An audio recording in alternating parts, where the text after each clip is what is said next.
Açtığımız yazılar bugün 10/2/2026 yıl. Bugünkü taqdirimiz trigonometrik formulalar. Biz trigonometrik formulalar tekshirib o'tgan turibmiz. Endi sol o'tilgan taqdirga baylanıştı hozir biz eseplar chiqaradigan bo'lamiz. Bugungi saboqning maqsadi o'quv maqsadi burchlarning qo'shimchasi bilan ayrimning jarti darajali qo'shimchasining trigonometrik formulalarni to'g'ri esep chiqaruv, ya'ni o'slarda esepтердеп пайдалана o'tirib o'rnaklaymiz. Endi tekshirib o'tgan taqdirga baylanıştı kichik bir video ko'raylik. Bari bergan qaraymiz. Екі бұрыштың қосындысы мен айырымның косинусын, синусын, тангенс, котангенсін өттіге осы формулаларды өтіп қойдық. Енді қазір осы формулаларды жазып шықсақ, кім шығады бұқтаға? Кет.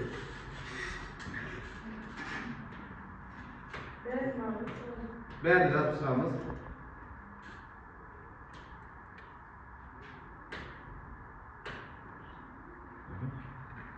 Косинус жақша ішінде альфа минус бета деп тұр. Қалғандарын қарап отырамыз. Косинус альфа көбейтілген косинус бета қосылған. Косинус бета. Дұрыс. Келесісі. Қалғандарын қарап отырамыз.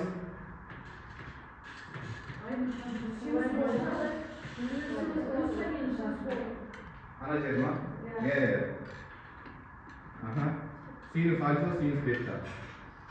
Минус болса плюс болады.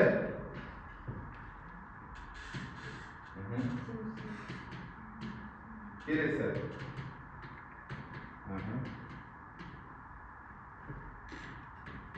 Ары қарай синус шашасында альфа минус бета. Синус альфа көбейтілген косинус бета азайтылған. Синус альфа көбейтілген косинус бета қосылған. Косинус альфа, синус бета. Отырады. Енді келесі ары қарай қалған төртеуін кім жазады тақтаға?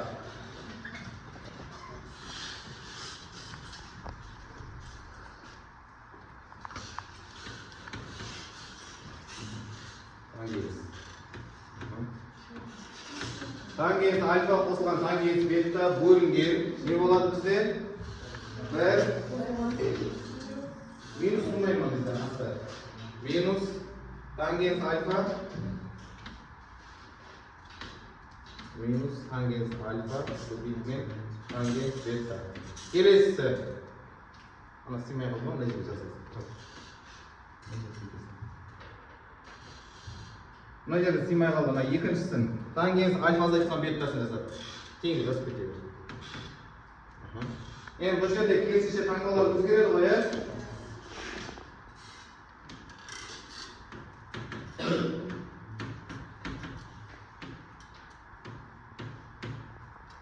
Мына екеуіне аяулы істелік, соңғы екеуіне.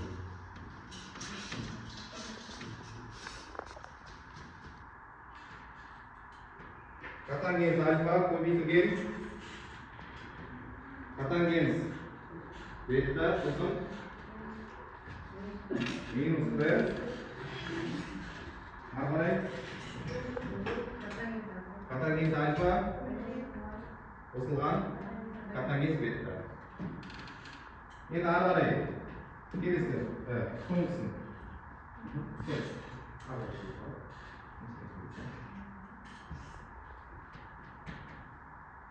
Тура осылай бұл жерде бізде не болады?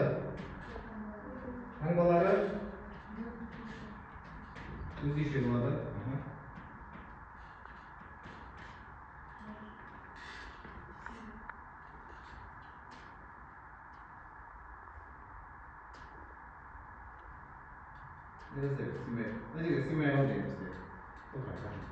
Енді қазір есеп барысында кешегі өткен осы формулалардың бәрін қолданып есеп шығаратын боламыз. Түсінікті ғой, бірінші қазір алдымен топтық жұмысы бар, одан кейін жоқтық, сосын жеке жұмыс.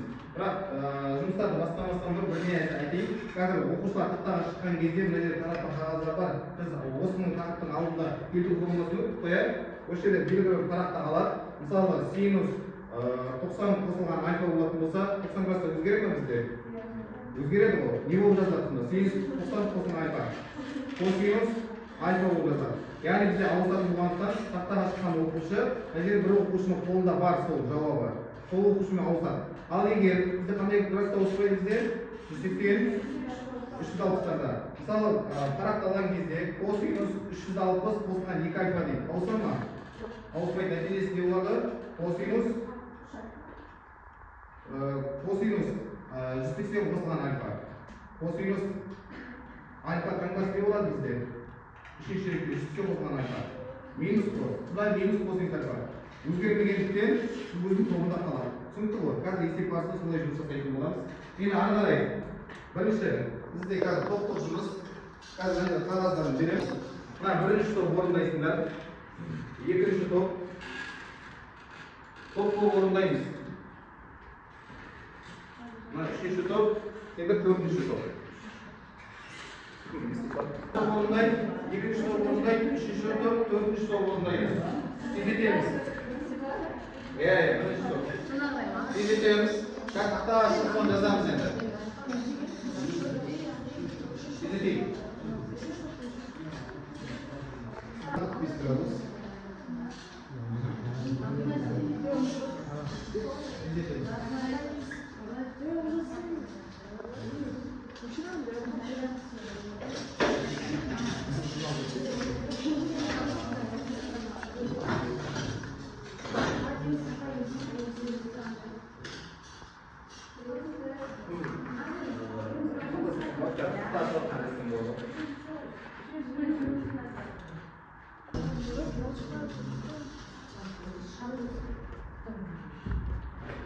Tezdetemiz.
Cosinus 45, azaytgan cosinus 30 gradus. Endi mına yerda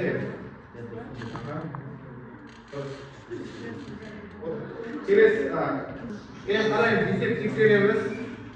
Endi tangens 180 minus 5 alfa deydi. Avsama 180 minus 5 alfa. Tangens 180 deydi. Auspay, nәтижесі не бұның? Tangens таңбасы минус. Өзінің орнында қалды жатыр. Келесі. Мына екінші жоқтың екіншісіне қарақат кетсін. Тездетеміз. Қалғанын шығарамыз. Астына шығарамыз.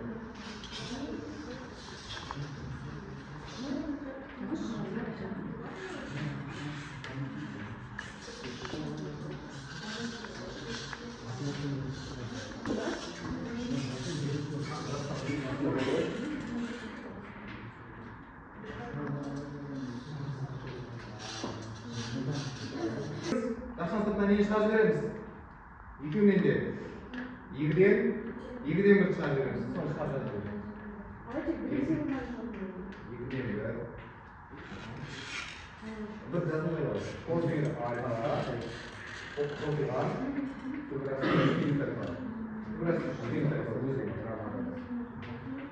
тақтада тексеріп қарап отырамыз. Келесі үшінші топтың есебінен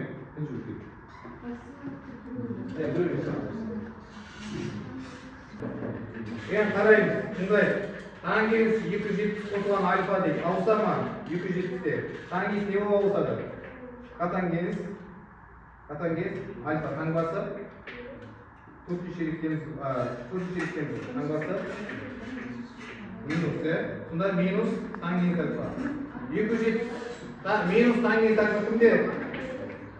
İman alimin olsasın. Tekrar tezahür. İman alimin olsamız, eğer karayımız gelirse, hanginiz alt postlarını çok birisi.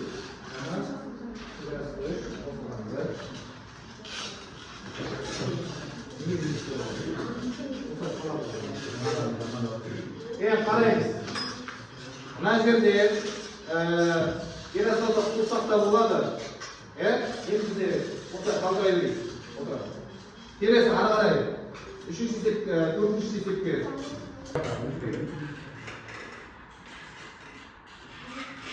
Sinüs 90 minus dışarı body. 90 da olsa mı? Kosinüs ne olsa, sinüs ne olsa. Kosinüs dışarı bak, hangisi? Kosinüs dışarı bak ne? Buraya mı?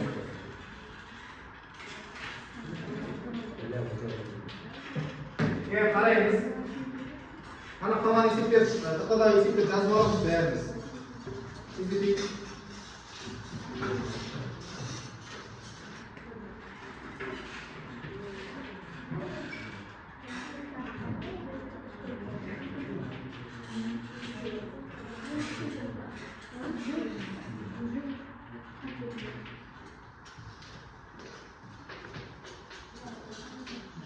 bize yumuşasayım.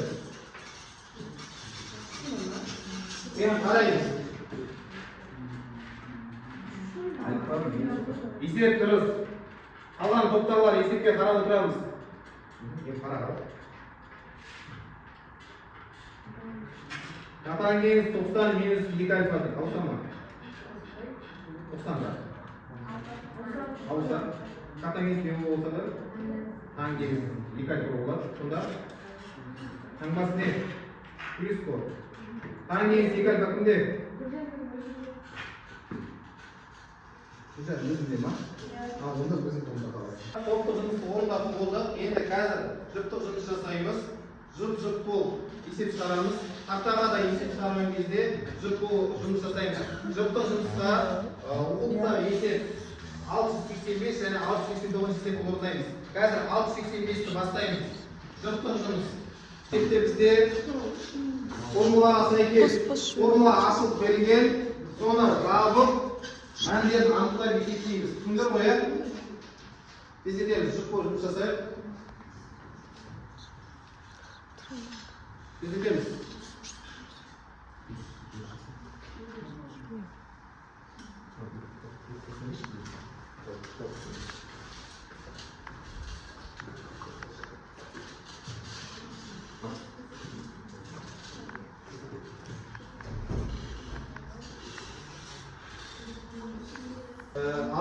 Бестің бірінші есебіне жұп болып жұмыс жасаймыз. Алғаттың ғана екеуі істейміз. Жұп болып тақтаға орындаймыз. Келді. Тақтаның үшінайы. Келесі. Мына тақтаға.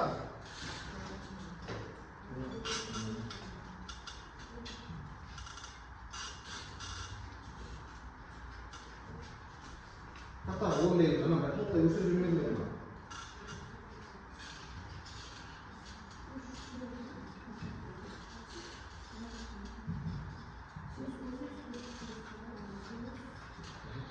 Bence ki, toplar. Kelimiz. Gerası. Hayır, İkinci sistemi arasında çok. Böyle lazım, ikincisinin birbirlerinin arkalarında bir yoksa. Қазір мына топтан үшінші степке жазасыз, мен төртінші степке жұп болып тартамын. Тездетейін. Мына жерде есептердің барлығы кешегі көрсетілген формулалармен жұмыс жасалынады. Енді қосымша степке не деймін бәрі? Минус 1 тең минус 1. Sen imanini olib ko'rmoqsan, men o'da albatta sen qarab olasan. Qatangiz 270 minus yetalba deydi. Qatangiz 270 olsama, olsasin, endi kimdan olsasin. Sen ne bo'ladi javobi? Tangens yetalba, biroq tangas ne? Shish terib qo'ygan tangens. Plus bo'ladi. Shunda tangens yetalba olsasin. Tek kadar terimden olsa sağlar diyor. Mesela Allah vermesi olsa. Sinüs değil aslında. Düşünsün. Anladın. Sinüs olsa kırpıyor. Sinüs.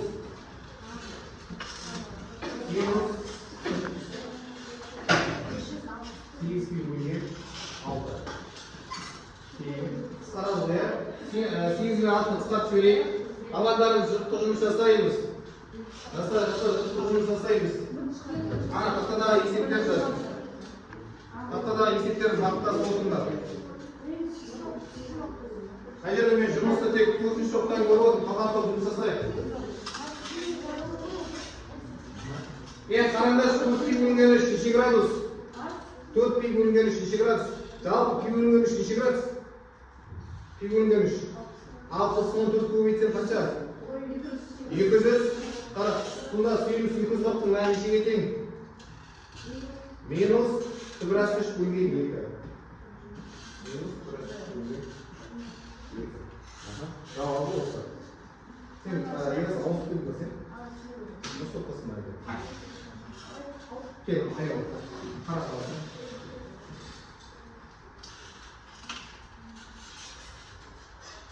270 minus 4 alfa. Cosinus 270 olsa mı? Ne olsa da? Sinus olsa. Sinus 4 alfa. Bırak şimdi 270'ten 4 alfanın azaytmasını işin desin. İşin şerikten koyar. İşin şerikten cosinusun tanması diyoruz. Sonra minus 4 alfa. Şimdi özünde. Al özünde oldu. Özündeyken, buna toplayken özünde kaladı. Yine arada gelirsin.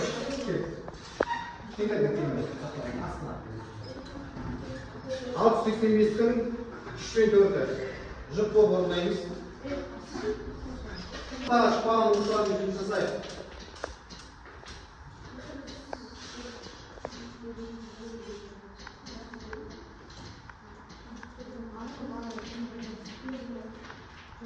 Alt 85. Кәдімгі үлгеретін деп көрсетемін, соған қарап көрсетемін.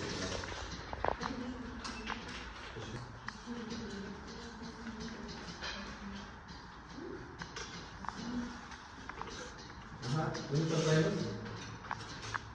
Buna жерде 4 şoktun izeye var. Alayımız. Tangens.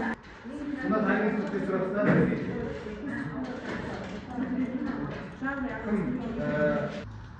Sinüs 180 minus alfa değil. Sinüs 180 olsa ama auspaydı olaya. Ben benim orasında sinüs 180 minus alfa. Sinüs alfanın özü bu. Uzun olmalı var.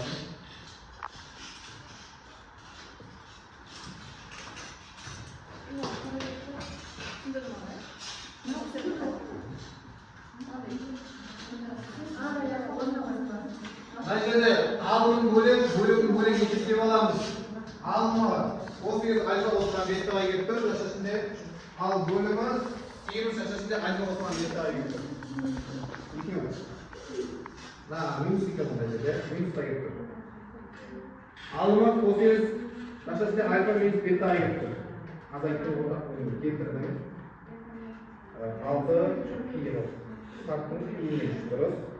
Cosinus'un 2'ye bölü sinüs 15 oldu. Sıra 2 olsa ne kadar burası?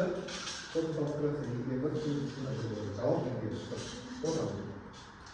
Endi arqaray kelesida ikkinchi topshirmamiz bor bizda.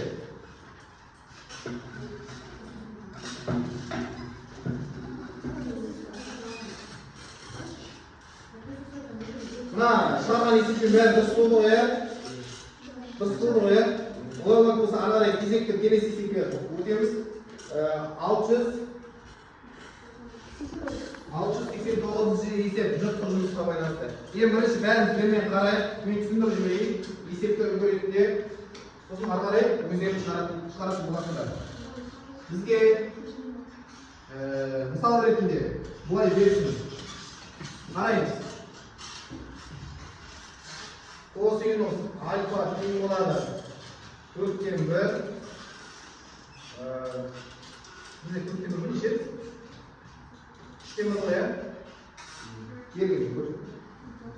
Косинус альфа квадраты 2. Сосын косинус бета тең болады 3-тен 1-ге тең. Осы жерде маған айтып отыр, альфа мен бета неше шелекке теңесті болсын дейді. 4-ші шелекке теңесті болсын дейді. Енді маған табу керек нені? Біріншісінде. Мен біреуін үлгі ретінде көрсетемін, қалғанын өздерін шығаратын боласыздар. Бізге табу керек синус альфа минус бетаны табу керек қой. Дұрыс па?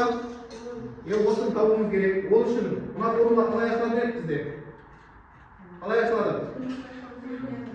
Синус альфа көбейткен косинус бета минус косинус альфа көбейткен синус бета болып ашылады ғой. Енді осы жерде менде косинус альфаның мәні бар, косинус бетаның мәні бар. Енді қандай мәндері жоқ менде? Қандай өрнектің? Синус альфа мен синус бетаның мәндері жоқ. Осыны табуым керек. Осыны қалай табамын енді біз? Алдыңғы тақырыптарда бір формула өткен тепе-теңдікке байланысты. Қандай формула? Сонда синус квадрат альфа қосылған косинус квадрат альфа тең болады 1-ге береді деген. Жалпы сендер 9 сыныпта осы тригонометрия деген тарауды өтпестен бұрын әлеуметтік желілерде мысалы синус квадрат альфа қосылған косинус квадрат альфа тең 1-ге тең деген суреттерді көріп жүрдіңдер ғой, мысалы кейбір есептерде суреттерді әлеуметтік желіде байқайсыңдар. Мысалы 2 жүзінде жазып қойды ғой, синус квадрат альфа қосылған косинус квадрат альфа тең 1 дегенді. Яғни ол жұрттық мағынаны білдіреді. Дұрыс па? Яғни махаббаттың символы ретінде. Енді бәріміз бірмен қарап жіберейік. Осы махаббатқа байланысты көптеген ақын жазушылар өлең жұмбақтар арнаған ғой. Қандай ақын жазушылар білесіздер мысалға? Кім? Басқа. Кеше ғана бізде туған күні болды. Мұқағали Мақатаев. Олай болатын болса қазір осы есепті махаббатпен шығарайық енді. Қараймыз. Енді маған мына жерде синус альфамен нені табу керек? Синус бетаны табу керек қой. Енді осы жерде менде косинус квадрат альфа берген нені табуым керекпін? Синус квадрат альфаны табуым керекпін. Синус квадрат альфа нені береді? Нені береді? 1 минус косинус квадрат альфаны береді. Тең болады, астына жазайын. Синус квадрат альфа тең болады. Бір азайтылған. Косинус альфаның орнына нені қоямын? Квадратты, 1 бөлінген квадрат екіні. Қалай қоямын мен? Квадраттап қоямын. Квадраттан нені береді? 2-ден 1-ді береді. Сонда синус квадрат альфа тең болады, нені береді? 2-ден 1-ді береді. Енді мен түбірден дәрежені құтылуым керек қой. Түбірге аламын, Сонда синус альфа нені береді менде? Квадрат тұрған кезде не болып шығады бізде? Мәні, мысалы x квадрат қосылған 4 болатын болса, x тең не деп аламыз? Плюс минус 2 деп аламыз, тура сондай плюс минус деп аламын. 1 бөлінген квадрат 2 иррациялық болсам, квадрат 2 бөлінген 2. Енді жерде плюс минус шықты, бірақ есептің шартында бізге айтты ғой. Нешінші шеректе еді? 4-ші шеректе. 4-ші шеректе таңбасы не? Синус таңбасы. Минус, сонда мен минус күйінші аламын. Сонда мына жерде мен минус күйінші аламын. Түсіндіңдер ғой? Қазір қоямын. Енді ары келесі. Синус квадрат бета нені береді? 1 минус косинус квадрат бетаны береді. Сол кезде синус квадрат бета тең болады 1 азайтылған. Мен онда нені қоямын? Қалай қоямын? 9-дан 1 деп қоямын. Сол кезде синус квадрат бета тең болады не береді?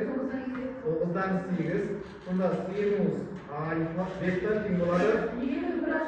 Таңбар не сөйлеп кетті? Плюс минус екеуі де түгел алған кезде 2 тубырасы 2 астынан 3 шығады. Таңбасы төртінші шерікте синустың таңбасы. Минус. Бұда мен минус күйін шабамын. Енді мына жерге қоямын. Синус таңбаның орнына нені қоямын? Минус тубырасы 2 бөлінген. 2-ні қоямын. Көбейтілген. Косинустың орнына нені қоямын? Беттаның орнына 3-ні қоямын. Ары қарай минус косинустың орнына, косинус таңбаның орнына 1 бөлінген тубырасы 2 көбейтілген. Синус беттаның орнына минус алдыңғы немен не қылып жібереді? Плюс қылып жібереді да менде 2 тубырасы 2 бөлінген 3 тең болады. Тең. Бөлімдерді көбейтеміз. 6 үсті минус тубырасы 2 болады. Сосын қосылған немене ұқсап береді менде? Номермен ұқсап кетеді ғой тубырасы 2 тубырасы 2. Неге қалды? 3-тен 2 қалды. Тең болады. Енді осы жерде ортақ бөлімге келтіремін. Мынаған 2-ден беремін. Сонда ортақ бөлім 6. Мен орындарын ауыстырып жіберсем болады ғой, иә? Сонда 4 минус тубырасы 2 болып жазылады екен. Түсіндіңдер ғой? Иә? Қалған есептеген осылай шығарасыңдар. Түсінікті ғой, иә? Ал жұмыс жасаймыз, жұмыс болып. Жұмыс жасаймыз. Қалған 2 есебін шығарасыңдар. Қарады. Осыған қарап отырып, бақыстарды жұмыс жасаймыз. Жұптасы жұмыс жасаймыз, жұп болып жұмыс жасаймыз.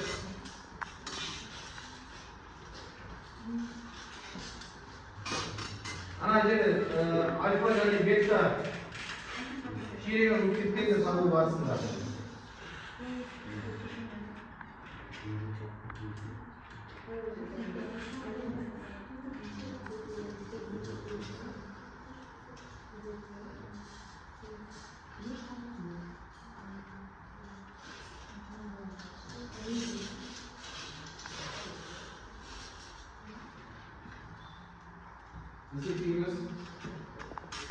мына жерде сендер мәнді таппасаңдар да болады, естіп қойып мәндерін тауып беріп қойып, тек сендер не істейсіңдер?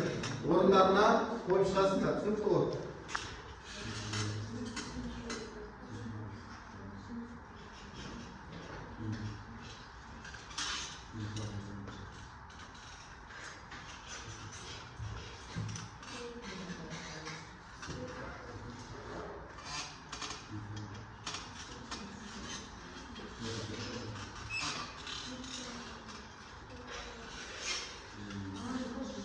Ата, жүрген деп. Мына жерде мәндер анық болған, соны қойып жібереміз, иә?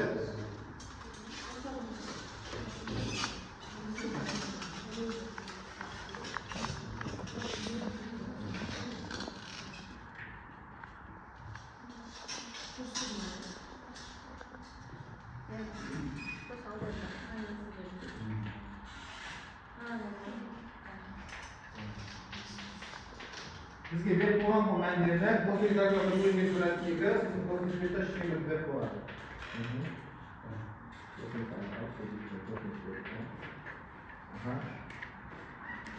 Жұмыс жасайық, жақтармен бағытта ұстамыз. Өзімізден қате болса жөндейміз. Енді косинус таңбаның орнына нені қоясың? 1 бөлінген тубырасы 2. Kosинус беттаның орнына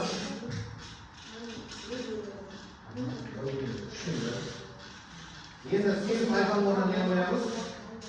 Синус тайпаның орнына не қоямыз? Тубырасы 2 бөлінген 2, бірақ несін қоямыз? Қандай таңбамен қоямыз? Минус таңбамен қоямыз, ә? Минус алдындағы не болып кетеді? Плюс болып кетеді. Әзірге плюс қояды. Мына өзінде бар. Ал синус беттаның орнына нені қоямын? Тубырасы 2 бөлінген 3. Қандай таңбамен? Плюс па, минус па? Минус мен. Оны алдынан қайтадан не қылып жіберді? Минус қылып жіберді. Бірден жазып берейік. Енді аралай амалдарды орында. Мына жерге бірде ерасатып қылсақ бола ма? Қараймыз, бөлімдер қандай? Бірдей ма? Бөлімдер бірдей ғой. Oyunlar birliği olsa isteyemiz.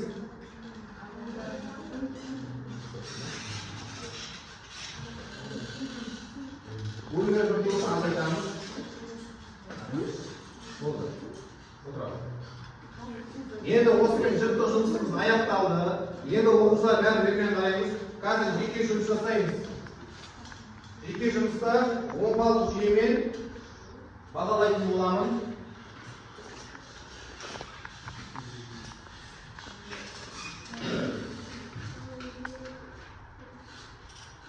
Қараймыз енді. Мына жеке жұмыста мына есептерді шығарамыз. Бұл есеп берілген. Шығарып болып маған әкелесіңдер. Әкелгеннен кейін ана Gemini платформасы білесіңдер ғой, иә? Соған мен фотоға түсіріп саламын да, өзі сендерді тексеріп береді. 10 баллық жүйе бойынша бағалайсыңдар. Түсінікті ғой? Ал бастаймыз. Көріп тұр ма? Косинус 60 азайтылған дейміз. Қосылған косинус 60 қосылған дейміз. Қай жерге қосылған?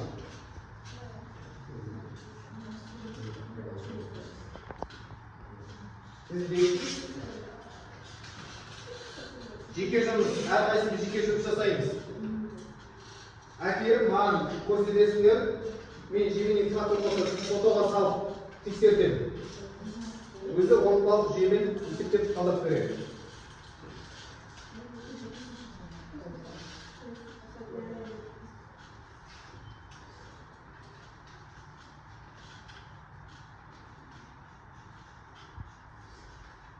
Тездетеміз. Жеке жұмыс, әрқайсымыз жеке жұмыс жасаймыз.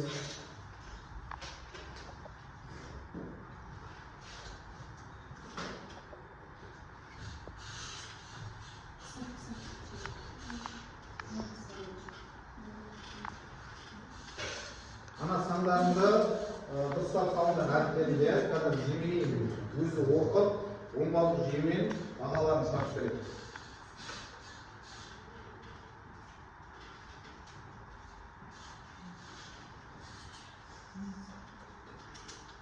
Қолдарында формула бар, дайын формулаға тек ашып аламыз. Орындарына қоямыз. Ағай градус мәндерін анықтаймыз. Градус мәндер шеңбермен жаттап оқып қояды. Жаттап оқып шеңбермен.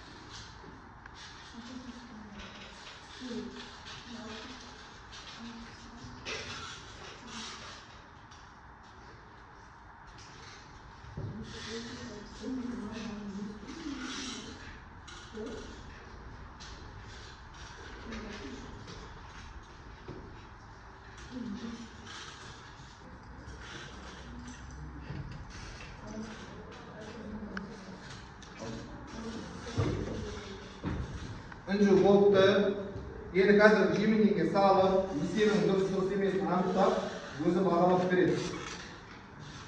Болғандар дегенді әкелесіздер.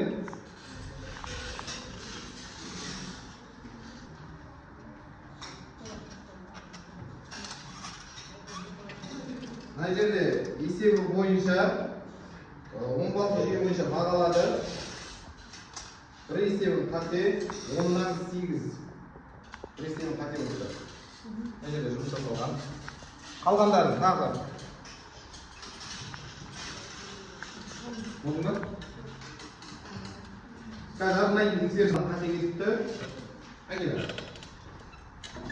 Аял болды.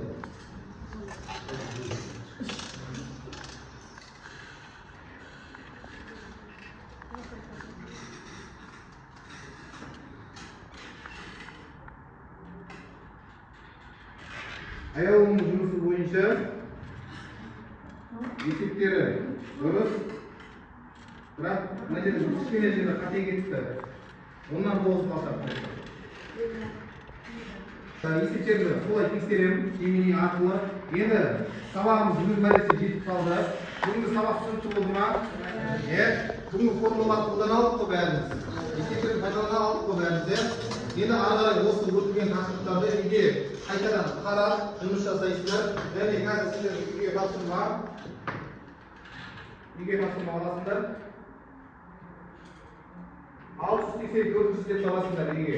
Және ана формуланың бәрін қайталап шығасыңдар. Түсінікті ғой? Бүгінгі сабақ түсінікті болса, оны сабақ тапқандарға рахмет.